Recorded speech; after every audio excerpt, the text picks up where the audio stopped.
Conversations about cars in cars, or CCC for short.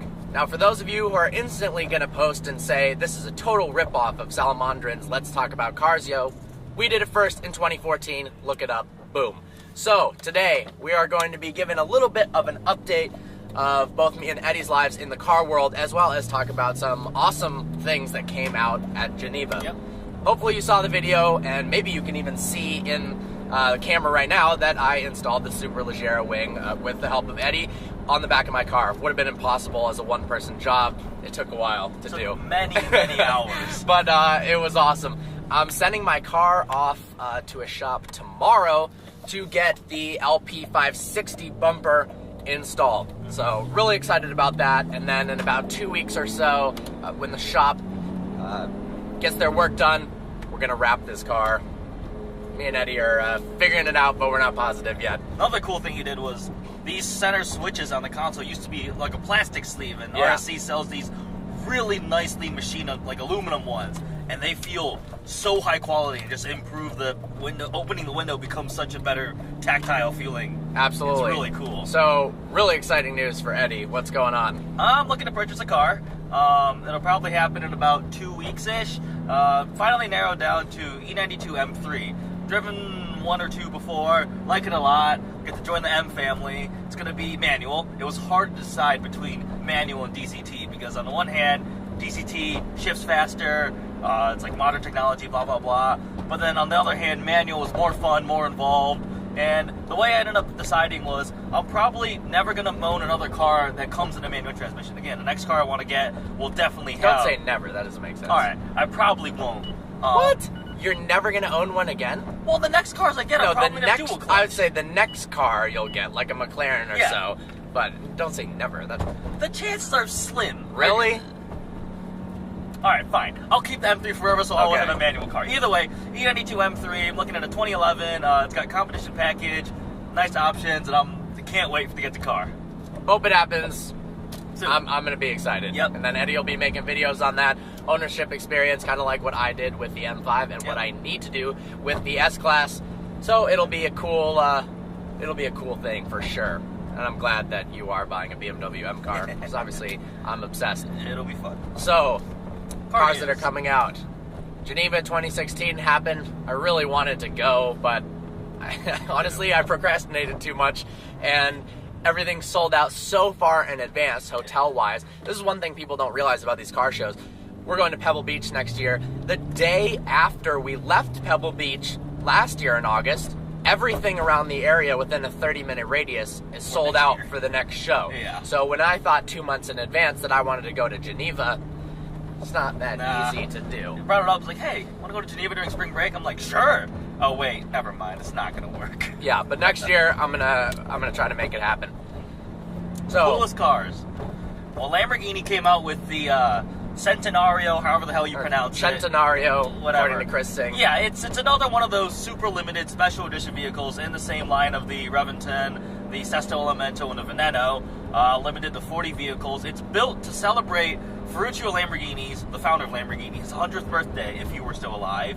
And it's still based off the Aventador, and it's tuned up to 759 horsepower.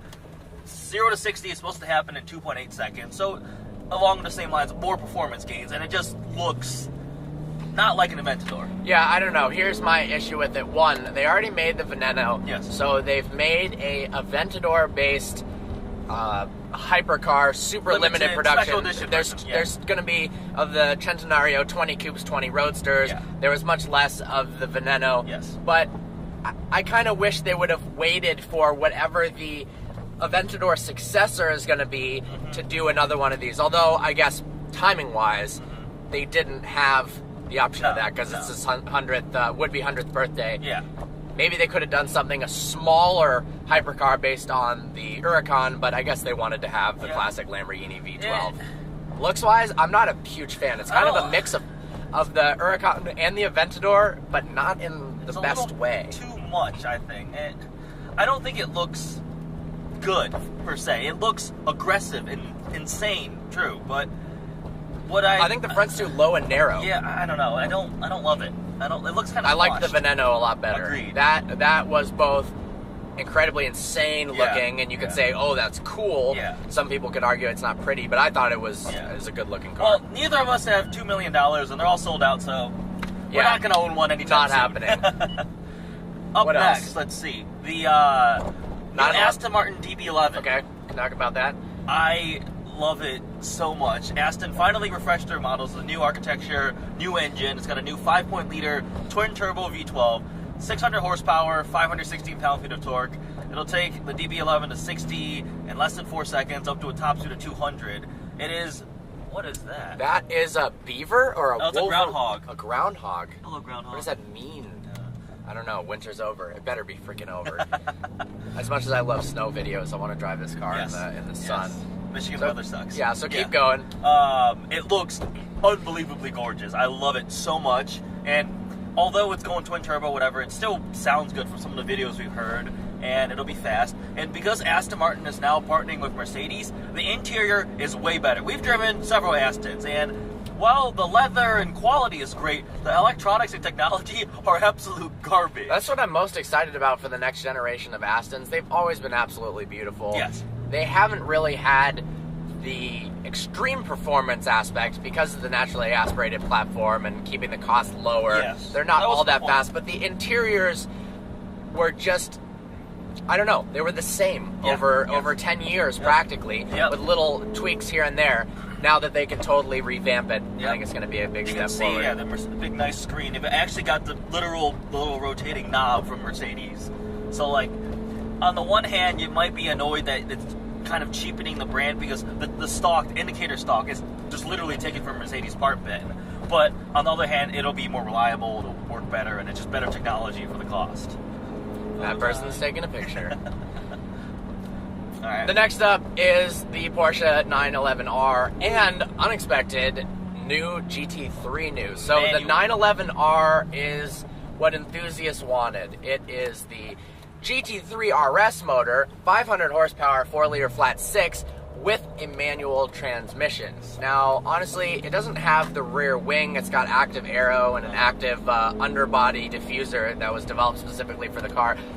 I think the 911 looks much better with the rear wing on it. I agree. It looks kind of misbalanced, but it's supposedly the lightest 911 built right now. Yeah, 3,027 pounds. The only issue is, obviously, the model designation is the 991 generation. They're only making 991 of them, and pretty much all of them are going to be given to 918 owners. I heard they got first dibs. They get first dibs on it. And they're gone. Look, if you've got a Porsche 918, you've got the money to buy a manual 911R. They probably also got a GT3 RS. Yeah. Good news is, next generation GT3 possibly coming in a manual. I think they confirmed it. Confirmed it? Okay, so I drove the GT3, reviewed it, fell in love with the car so much that it almost had me thinking about selling this and getting one.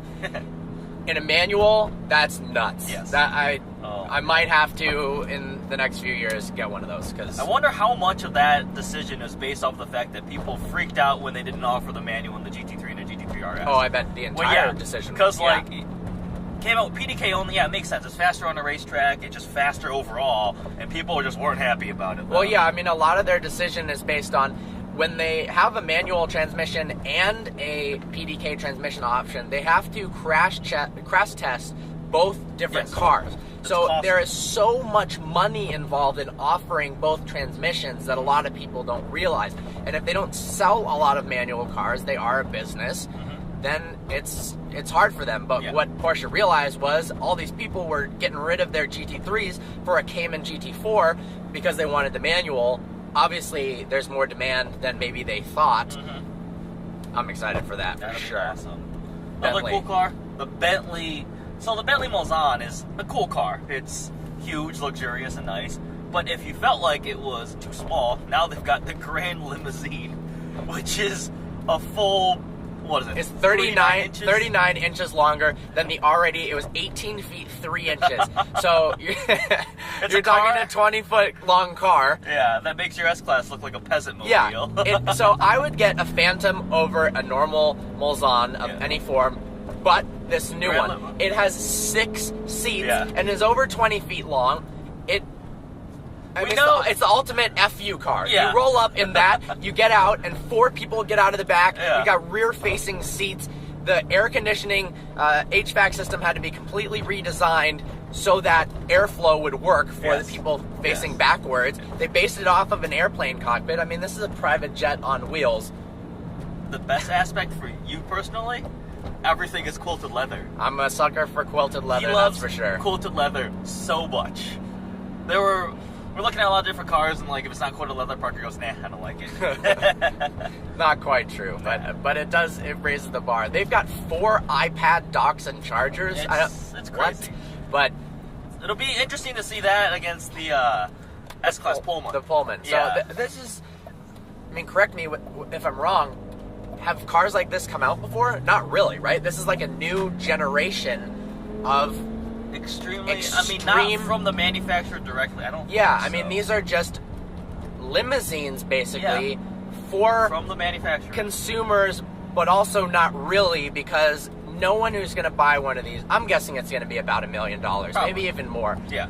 No one's going to drive it. They're going to have a driver. I mean, what's the point of having a car with rear-facing seats that's that long to drive itself? The driving dynamics obviously aren't going to be good. No. Bentley was questioned about it, and it said it would perform adequately. So what that means is, I don't know, it'll probably have a V12. It'll be smooth, but it'll be slow as shit because it's going to weigh so much. I think a large part of this is the factor. What is that? A Corvette? Yeah. Never mind. It's because of China. In China, long wheelbase symbolizes luxury, expense. It's a nicer car. So you'll see long wheelbase 3 Series. The long wheelbase E-Class in China, that's a big deal because they want rear legroom. There's like a long wheelbase Regal. I was in China over the summer and I saw a 328 Li or something like that. I'm like, what the hell does the L stand for? I thought it was for the 7 Series. So that's probably why. Absolutely. Yep. They even had the A8L with a rice cooker in the back for the Chinese market. That's pretty funny. I cannot imagine the taxes on a vehicle like that in China. I mean, you have to be stupid rich. Yeah. They have taxes based on how many liters the engine is, which is why Tesla is going to be pretty competitive in China. Mm-hmm. They get massive tax breaks. I mean, when the Tesla is, I don't know, a P85D, $120,000 here, it's pretty much the same in China, but every other car is twice as much money. More than that, 3 times, 4 times? Yeah, so they are just undercutting the market. I'm excited to see how that does. More people taking pictures. Hello. I think she wants you to go fast.